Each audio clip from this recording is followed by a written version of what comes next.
काव्या जमीन पर बैठी रो रही थी। उसके आसपास जो शौर्य दल के युवा मेंबर थे वो इस बात का दुख मना रहे थे कि काव्या ने उन्हें अपनी मदद के लिए क्यों नहीं बुलाया। तभी काव्या जमीन से उठने ही वाली थी कि उसे कुछ महसूस हुआ, और फिर जैसे ही उसने अपना सर उठाकर देखा तो वो नजारा देखकर चौंक गई। उसके सामने ध्रुव खड़ा हुआ था। वैसे तो ध्रुव वहां से जाने वाला था, लेकिन काव्या की रोती हुई शक्ल देखकर उसे उस पर तरस आ गया।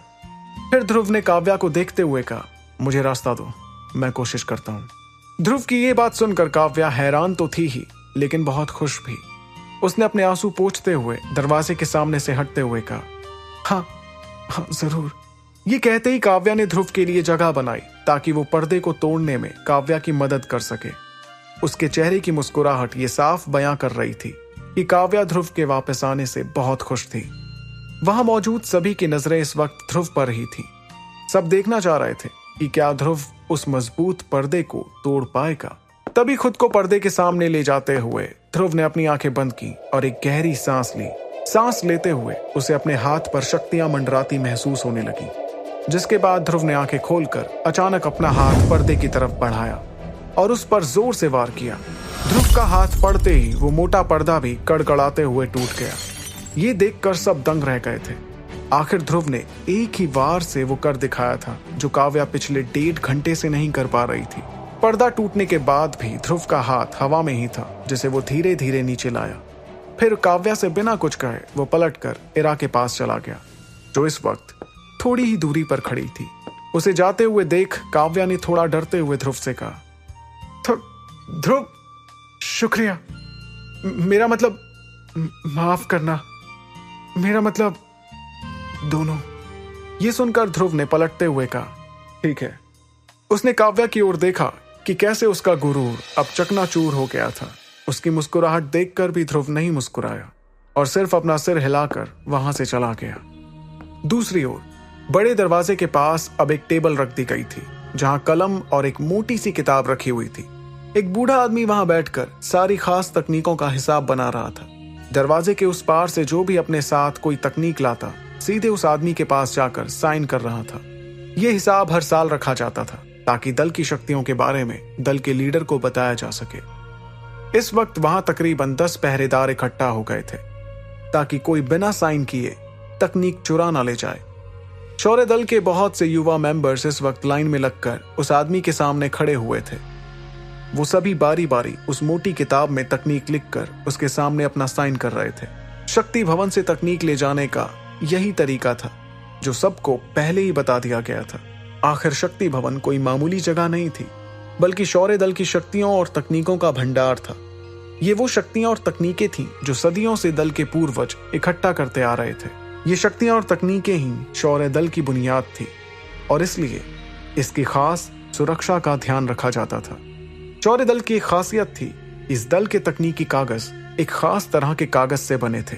इस कागज पर इस तरह का जादू किया गया था कि अगर कोई बाहर का आदमी इन्हें जोर जबरदस्ती से चुराने की कोशिश करता है तो वो कागज अचानक कोरे हो जाएंगे। इसका मतलब तकनीक का राज ही रहेगा। लेकिन अगर कोई बहुत ज्यादा ताकतवर हो और जादू का तोड़ भी जानता हो तो ये जादू किसी काम नहीं आएगा। लेकिन कोई इतना ताकतवर होकर क्लास 1 या 2 की तकनीकें क्यों चुराएगा? इसलिए ये तकनीकें अब तक सुरक्षित हैं और शायद आगे भी रहेंगी। कम से कम दल के सारे लोग तो यही मानते हैं। लोगों की लाइन लगभग खत्म ही होने वाली थी और अब साइन करने की बारी ध्रुव की थी। उसने आगे आकर अपनी जेब से गहरे लाल रंग का कागज निकाला और उस बूढ़े आदमी को पकड़ा दिया। उस कागज को देखकर वो बूढ़ा आदमी चौंक गया।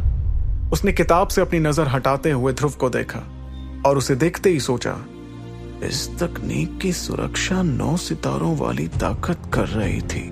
आखिर इस लड़के में कितनी ताकत है? आखिर ये लड़का कैसे अपनी ताकत से हर बार लोगों को चौंका देता है? ये सोचकर उन्होंने फिर से किताब में देखते हुए उस तकनीक का हिसाब बनाया। किताब में देखते हुए उन्होंने ध्रुव से एक सवाल किया, तुम्हें नियम तो पता है ना? पहला नियम है कि ये कागज गलती से भी किसी और दल के हाथ में नहीं लगना चाहिए, नहीं तो कुछ बहुत बुरा हो जाएगा।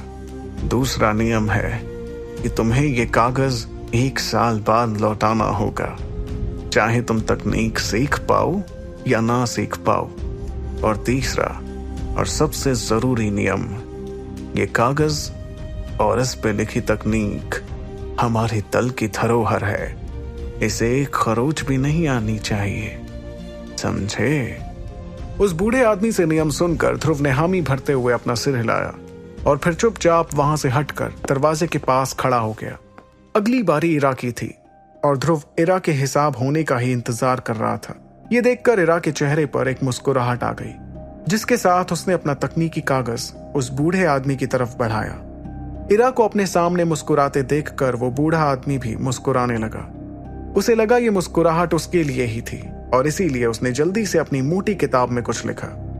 उसे देखकर दीवार के सामने खड़ा ध्रुव चौंक गया। उसे अंदाजा भी नहीं था कि ये बूढ़ा आदमी मुस्कुरा भी सकता है, क्योंकि इरा के पहले उसने ऐसा एक बार भी नहीं किया था। हल्की सी नाराजगी के साथ ध्रुव ने अपनी उंगलियां चटकाई और चुपचाप खड़ा रहा।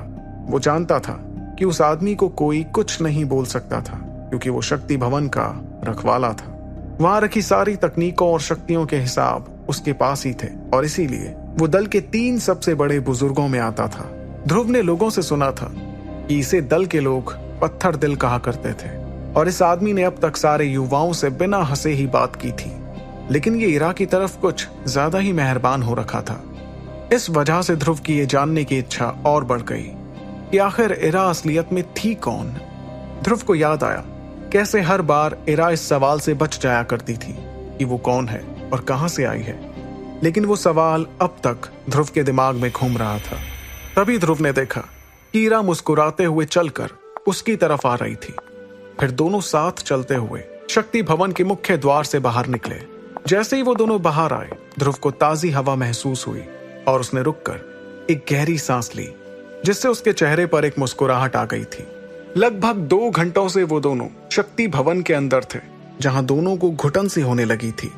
तभी ध्रुव को गहरी सांस लेते हुए देख एक भारी आवाज ने उससे पूछा, क्या हो गया ध्रुव? ध्रुव ने अपनी आंखें खोलकर देखा कि अरेंद्र उसके पास ही खड़े थे। अरेंद्र ने ध्रुव और इरा को मुख्य द्वार से जाते हुए देख लिया था और उनका पीछा करते हुए वो यहाँ तक आ पहुंचे। ध्रुव ने देखा कि इस वक्त अरेंद्र के चेहरे पर एक मुस्कुराहट थी और नतीजा जानने का उत्साह भी। ये देखकर ध्रुव ने धीरे से अपनी जेब से एक लाल कागज निकालकर खुशी से चिल्लाया, मुझे वो खास तकनीक मिल गई। वो लाल कागज देखकर ध्रुव के पिता बहुत खुश हुए।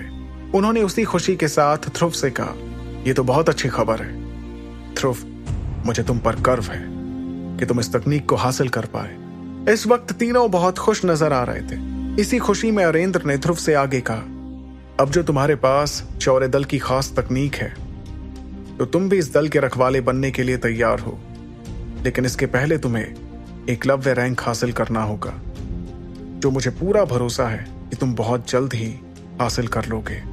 पिता की बात सुनकर ध्रुव ने मुस्कुराते हुए अपना सिर हिलाया और वो लाल कागज वापस अपनी जेब में रख लिया। उस कागज को रखते ही ध्रुव के दिमाग में एक सवाल आया, ना जाने इस तकनीक में ऐसी क्या खास बात है, आखिर है तो ये एक क्लास 1 की तकनीक ही। फिर उसे ये सोचते हुए हंसी आ गई कि एक क्लास 1 की तकनीक सदियों से उसके दल की रक्षा कर रही थी। वहीं उसके मन में ये सवाल भी चल रहा था, क्या होता अगर मैं इरा से वो क्लास 2 की तकनीक ले लेता।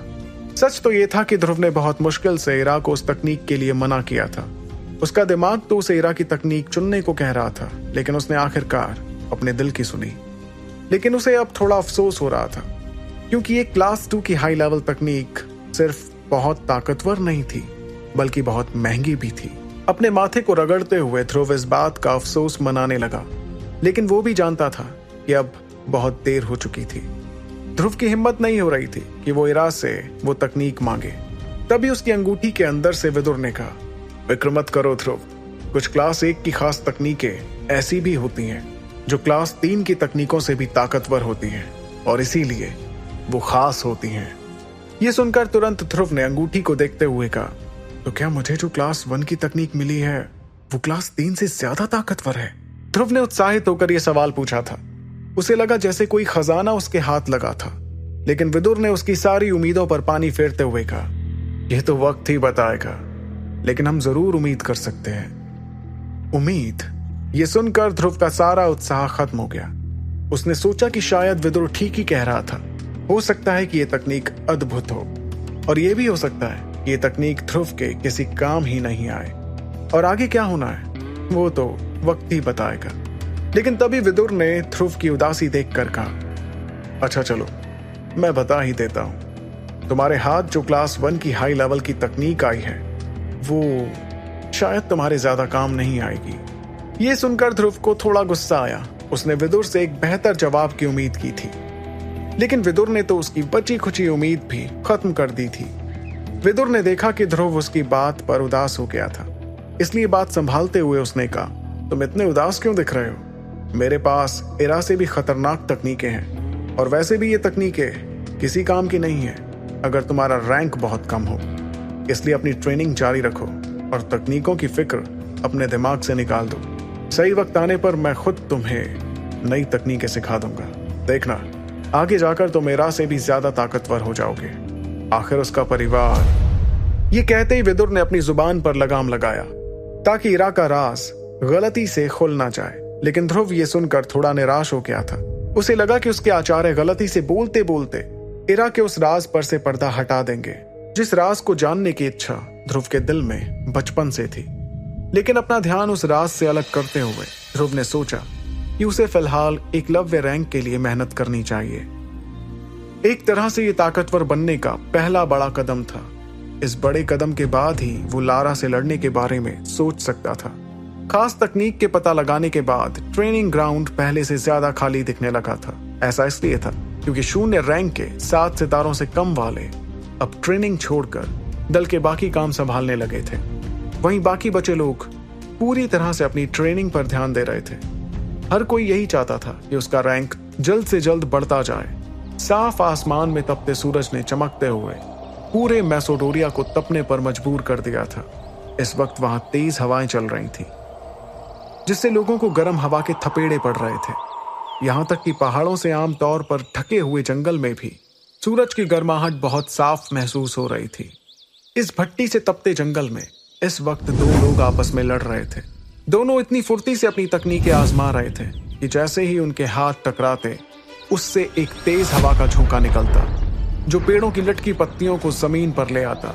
ये लोग कोई और नहीं बल्कि ध्रुव और इरा थे, जो एक दूसरे के साथ प्रैक्टिस कर रहे थे। दिखने में तो वो हमले खतरनाक नहीं लग रहे थे, लेकिन जैसे ही दोनों के हाथ एक दूसरे से टकराते तब समझ आता कि दोनों कितनी आसानी से ताकतवर तकनीकों का इस्तेमाल कर उस जंगल में हाहाकार मचा रहे थे। तभी इरा का हाथ ध्रुव के जबड़े पर लगा, जिसके झटके से वो 2 कदम पीछे हो गया। वहीं इरा के हाथों में भी काफी चोटें आ रखी थी। ध्रुव को पीछे होता देख इरा के चेहरे पर एक मुस्कुराहट दिखाई दी। उसके हाथों पर इस वक्त सुनहरे रंग की शक्तियां मंडरा रही थी।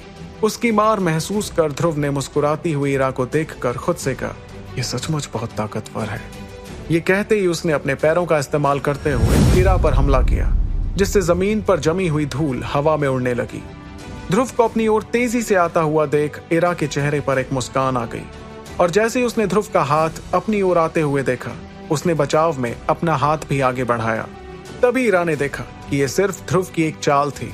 ध्रुव ने इरा को धूल उड़ाकर कंफ्यूज कर दिया था, और असलियत में वो तेजी से आकर इरा से कुछ आधे फुट की दूरी पर रुक गया था, जिसे इरा ने हमला समझकर अपना हाथ तो उठाया, लेकिन वो ध्रुव को छू भी नहीं पाई। इस चाल को देखकर वो इम्प्रेस हो गई थी। उसे समझ आ गया था कि ध्रुव अपनी तेजी के साथ अब खेलने लगा था। लेकिन जैसे इरा को लगा कि लड़ाई खत्म थी, ध्रुव ने अपना हाथ उठाते हुए इरा की तरफ छलांग मारते हुए कहा, ऑक्टेन ब्लास्ट। सुपर योद्धा के सारे एपिसोड्स को सुनने के लिए डिस्क्रिप्शन में दी लिंक से डाउनलोड करें पॉकेट FM ऐप।